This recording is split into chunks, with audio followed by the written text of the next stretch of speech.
We're audio only. We're audio. Yeah, I know, but I'm recording you. Your video now. Oh, are you recording us? I don't have makeup on.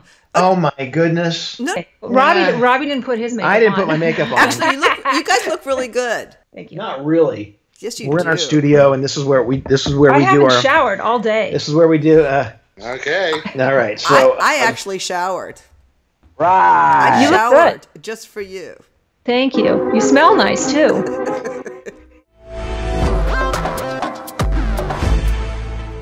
And we are back with Sandy Weiner, and we are going to bring on Silke Schwarzkopf. All right. Silke Schwarzkopf is a seasoned producer specialized in script-to-screen production of marketing, training, and communications programming. For over 2 decades, she co-owned and operated an award-winning production company best known for healthcare and health and fitness-related programming. Shortly after her 50th birthday, Silke took a leap of faith, left an unfulfilled 25-year marriage, and returned to her hometown in Southern California to follow her dreams and pursue the development of original programming most pertinent to her evolving reality, starting over at 50. Yeah. A lifelong advocate of health, fitness, and living life to the fullest, Silke founded Second Act TV, a digital channel focused on recreating life after 50 and taking charge of your physical, emotional, and sexual health. As executive producer and host, Silke is living her motto, "It's never too late to be the person you always wanted to be." Yeah. Mic drop. Welcome, Silke. Well, thank you so much for having me on. And I have to say, this is so exciting for me because, well, not only have you guys been on Second Act, of course, but Sandy was one of the first people I actually had on Second Act when we were still struggling just to get like 1,000 subscribers. Sandy played TV with me, and her segments were so, they were very popular. She gave great advice. So this is really fun that it turned out that we're on the same, because we didn't know this was going to happen I didn't until a couple of days ago that you were going to be on. So that's really fun. All right. Excellent. When worlds collide. A little reunion. So, okay, Silke, tell us about you. We know your work history and how you got into the whole production thing, but tell us about how you got your passion for helping fellow women out, single women. Well, it was selfishly motivated. I'm not quite as like Sandy always say. She just strikes me as this poised and powerful woman that just always has all the answers, or at least you come across that way, Sandy. And I'm just like this bumbling idiot that tries to make sense of everything. But the long and short of it is that, I was in a 25-year marriage, the last 10 of which were anything but happy. They were also in separate bedrooms and sexless. And at one point, some points just enough is enough. And anyway, I chose to leave the marriage right after I turned 50. And, I had to make a lot of decisions then. I was in Texas in a very, suburbia area, family-oriented area, and I decided to go back to California. I still have deep roots in California with my high school friends, and that's sort of how everything happened. We got together. There was like 6 of us that regularly got together when I got back into town, and we'd sit around and we'd talk and we'd have a few glasses of wine. And it turns out that I wasn't the only one struggling with what I'm struggling with. And as we sit here today, 5 of the 6 of us have all got divorced. And this goes back almost 7 years now. So anyway, being a producer, as you introduced me, when I was listening to what we were saying, the producer hat sort of came on, and I felt, if we had cameras rolling, this is something people would want to listen to or see.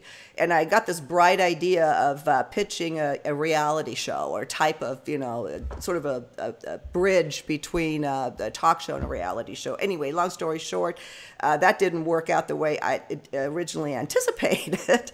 And that's when we started with a YouTube channel on just producing programming with information that we can't really find elsewhere. We ran into questions, or the type of questions we had, we didn't know who to ask, or or were embarrassed to ask, and I'm talking about things that happen with your body, sex after 50, if you haven't had it in a very long time, and then the whole dating, going online and dating, and what I experienced and went through, and it was very comical, ups and downs. It was emotional, but I think there was a lot of information that I personally lived through and my friends that I felt like was worthy to share, on some level. And I do not consider myself an expert in it, other than that I'm very experienced, and by people like Sandy, and you guys, I love assembling people that really know what they're talking about and put, some credence to what me and my friends have gone through. So good. Thank you. Again, I love both of your work. It's just so needed. Don't you think there is such a need for information, and people are just really hungry, women particularly in midlife, for tips and tools and information and skills, and that can give them the edge or a little bit of a leg up. Where do they know? How do they know where to go for this information? Well, they go to Sandy. This is really important. I don't think it gets discussed. Right. So, okay. So this episode. My hope for this episode is for us, all of us as a group, to give women in midlife what they need to know. What do women need to know? I'll say single, but you know what? Why not? Let's open it up a little bit. I mean, because there are people that watch our show or listen to our show that aren't single. You don't have to be single to love done being single. But with that said, I'm going to ask you both some questions. And like I said, we'll go back and forth, and you can give me your thoughts, okay? Perfect. Act like I'm not here. Okay, Robbie's not here. You both deal with and work with women in midlife. What would you say is their biggest issue? Single or not, but let's start with single. All right. So I think the biggest issue is a lot of people feel that their life is over, that you're over 50, you're done. And I so don't agree with that. And I think there's a lot of limiting beliefs about the state of dating, about online dating. It's a big, scary place, and there's tons of scammers. It's just not for me. And so, we don't get out and meet people in our real life very much at this age. And so if you're limiting all your options, you're not going online because you have one way of looking at it, you got to open up the way you see things. And it's actually an amazing time to date, to be alive, I reinvented my entire life at 50. I got divorced close to 50, new career, bought a house, and now I just launched another career, and I'm going to be 63 in 2 weeks. So it's never too late. Right on. It is an amazing time to be alive. Yeah, I would totally agree with Sandy. Totally.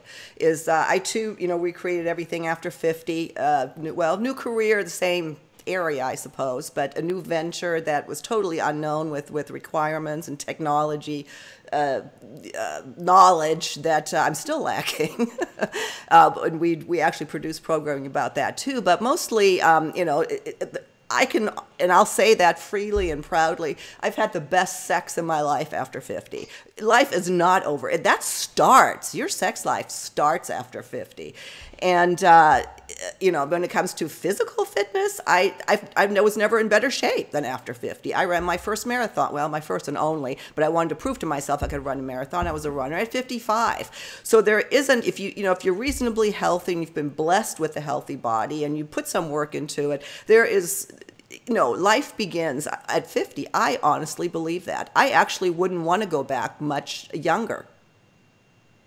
I agree. I had my 30s and 40s.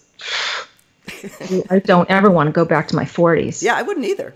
Forget it. No, thanks. Okay. I wouldn't mind going back to my 40s. Yeah, well, too bad.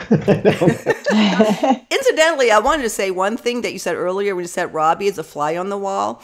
And that's how we actually thought of, at first, producing our programming. We wanted to produce programming strictly for women, and it still is like that. All of our programming is intended for women to listen to it, and it turns out we have like a 70% male audience. So even, men just don't want to admit that they want to hear this.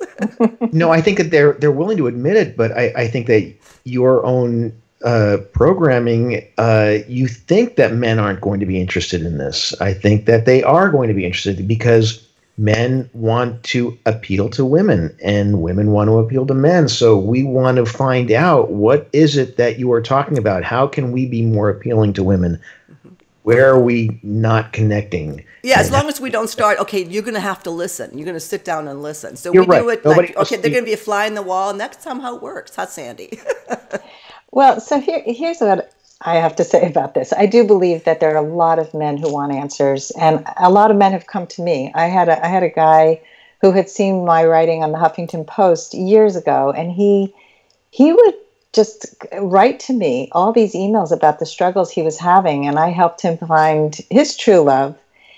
And because he had also a lot of very limiting beliefs about women his age, they weren't going to be vibrant enough, and sex was really important to him, and so I need to find out right away. So it's just like, really, I think we all need to be in dialogue with each other. It's the same thing with the women's empowerment stuff. I have a lot of guys who say to me, but I'm struggling with empowerment too, and I'm struggling about, speaking up and being able to claim my value. And I say, yeah, it's something that you guys need to do too, but I'm a woman. I like working with women. And I think women have struggled in these areas more than men. When you get women around a table at a board meeting, a lot of times they are talked over. Men seem to be more comfortable in that area. So anyway, I think we do have to dialogue more. I think that one of the reasons I wrote for the Good Men Project for many years is because I didn't want to just write to women. I wanted men to weigh in on these topics too. And I have men listening to my podcast.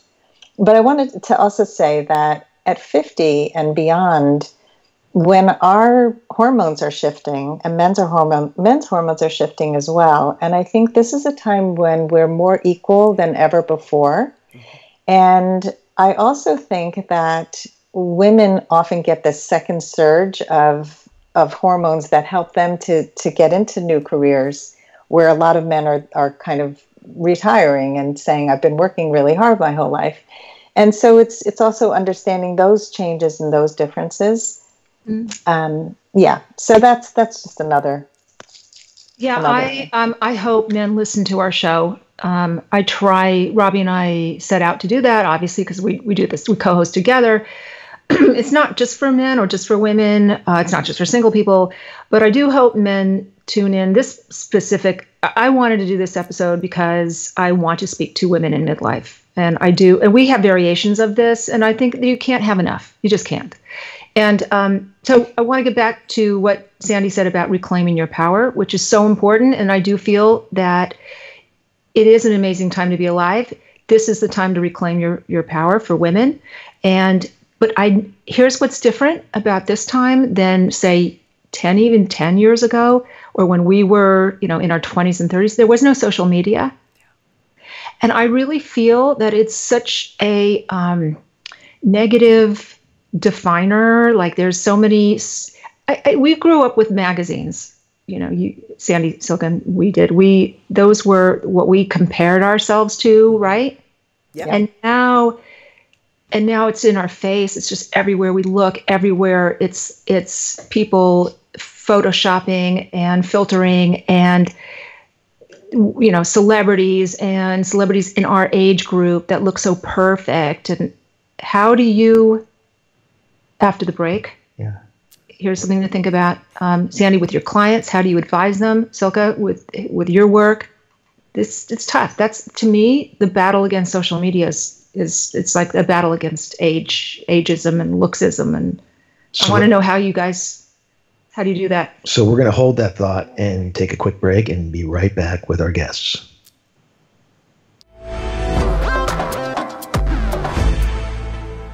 Hope you enjoyed part 2 of our video version of Done Being Single with Treva and Robbie. It's so much fun being on their show, and thanks to them for letting me video it for Second Act TV. We will link to part 1 as well as to the full audio broadcast on voiceamerica.com. Just look for the link in the video description. See you next time.